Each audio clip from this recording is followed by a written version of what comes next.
మీతో ఒక విషయం షేర్ చేసుకోవాలి. నాలాంటి మెంటర్స్ ఇలాంటి విషయాలు విన్నప్పుడు చాలా హ్యాపీగా, చాలా బూస్ట్గా అనిపిస్తుంది. యాక్చువల్లీ ఏంటి స్టోరీ అంటే, ఒక ఆవిడ నా ఓల్డ్ ఇన్స్టాగ్రామ్లో ఫాలో అవుతున్నారంట. బట్ నాకు ఆ విషయం తెలియదు. సో నా అకౌంట్ అది వెళ్ళిపోయేసరికి నేను సైలెంట్ అయిపోయాను. బట్ ఆవిడ నాకు కాంటాక్ట్ అయ్యి నా నెంబర్తో, ఎందుకు మీరు వర్క్ చేయలేదా అని అడిగారు. లేదు వర్క్ చేస్తున్నానండి అంటే, లేదు మేడం నేను కూడా కొద్ది రోజుల నుంచి వర్క్ చేస్తున్నాను, బట్ నాకు ఎర్నింగ్ స్టార్ట్ అవ్వలేదు, నాకు హెల్ప్ చేస్తారా అని అడిగారు. ఖచ్చితంగా హెల్ప్ చేస్తాను అన్నాను.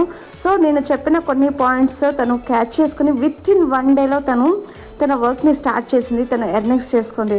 సో తను ఇచ్చిన కాంప్లిమెంట్స్ కానీ, తను చెప్పిన థ్యాంక్స్ కానీ నాకు చాలా చాలా బూస్ట్ అనిపించింది. సో ఇలాంటి విషయాలు విన్నప్పుడు మా లాంటి మెంటర్స్కి చాలా హ్యాపీ అనిపిస్తుంది. ఒకవేళ మీరు ఈ వీడియో చూస్తున్నట్లయితే, మీరు స్టూడెంట్ కానీ, హౌస్ వైఫ్ కానీ, ఎవరైనా సరే మీరు కూడా సైడ్ ఇన్కమ్ క్రియేట్ చేసుకోవాలి, మీరు కూడా మీ ఫ్రీ టైంలో మనీ ఎర్న్ చేయాలి అనుకుంటే ఈ రీల్ని నా వాట్సాప్ నెంబర్కి షేర్ చేయండి. అండ్ అంతకంటే ముందు నా ఇన్స్టాగ్రామ్ అకౌంట్ని ఫాలో చేయండి. ఎందుకంటే ఎవరైతే వాళ్ళు ఫాలో చేస్తారో వాళ్ళకి నేను నా మెంటర్షిప్ ఫ్రీగా అనేది ప్రొవైడ్ చేస్తాను. అండ్ నా వాట్సాప్ నెంబర్కి ఈ రీల్ని షేర్ చేయడం మాత్రం